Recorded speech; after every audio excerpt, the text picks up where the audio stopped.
ኤፍሬም የነፋስ እረኛ ነው። ቀኑን ሙሉ የምስራቅን ነፋስ ይከተላል። ሐሰትንና ዓመፅን ያበዛል። ከአሦር ጋር ቃል ኪዳን ያደርጋል። የወይራ ዘይትንም ወደ ግብጽ ይልካል። እግዚአብሔር በይሁዳ ላይ የሚያቀርበው ክስ አለው።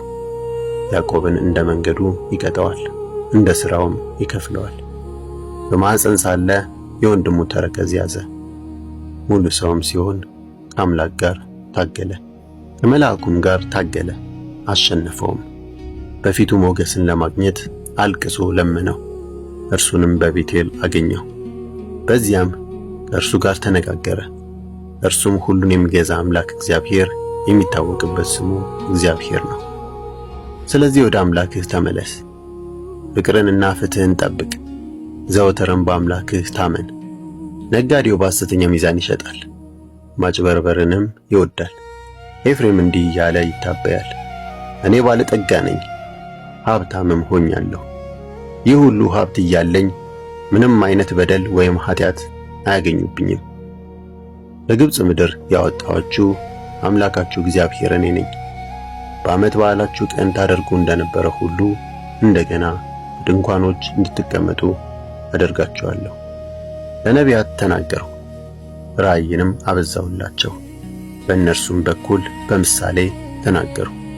ገለዓድ ክፉ ነው፣ ሕዝቡም ከንቱ ናቸው። ኮርማዎችን በጌልጌላ ይሰዋሉን? መሠዊያዎቻቸው በታረሰ መሬት ላይ እንዳለ የድንጋይ ክምር ይሆናሉ። ያዕቆብ ወደ ሶርያ ሸሸ፣ እስራኤል ሚስት ለማግኘት ሲል አገለገለ። ዋጋዋንም ለመክፈል በጎችን ጠበቀ። እግዚአብሔር በነቢይ አማካይነት እስራኤልን ከግብጽ አወጣ፣ በነቢይም በኩል ተንከባከበው። ኤፍሬም ግን ጉኛ አስቆጣው፣ ጌታውም የደም አፍሳሽነቱን በደል በላዩ ላይ ያደርግበታል፣ ስለ ንቀቱም የሚገባውን ይከፍለዋል። ኤፍሬም የነፋስ እረኛ ነው። ቀኑን ሙሉ የምስራቅን ነፋስ ይከተላል። ሐሰትንና ዓመፅን ያበዛል። ከአሦር ጋር ቃል ኪዳን ያደርጋል። የወይራ ዘይትንም ወደ ግብጽ ይልካል። እግዚአብሔር በይሁዳ ላይ የሚያቀርበው ክስ አለው። ያዕቆብን እንደ መንገዱ ይቀጣዋል፣ እንደ ሥራውም ይከፍለዋል። በማኅፀን ሳለ የወንድሙ ተረከዝ ያዘ። ሙሉ ሰውም ሲሆን ከአምላክ ጋር ታገለ። ከመልአኩም ጋር ታገለ፣ አሸነፈውም። በፊቱ ሞገስን ለማግኘት አልቅሶ ለመነው። እርሱንም በቤቴል አገኘው። በዚያም ከእርሱ ጋር ተነጋገረ።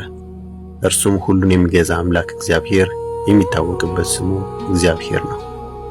ስለዚህ ወደ አምላክህ ተመለስ፣ ፍቅርንና ፍትህን ጠብቅ፣ ዘወትርም በአምላክህ ታመን።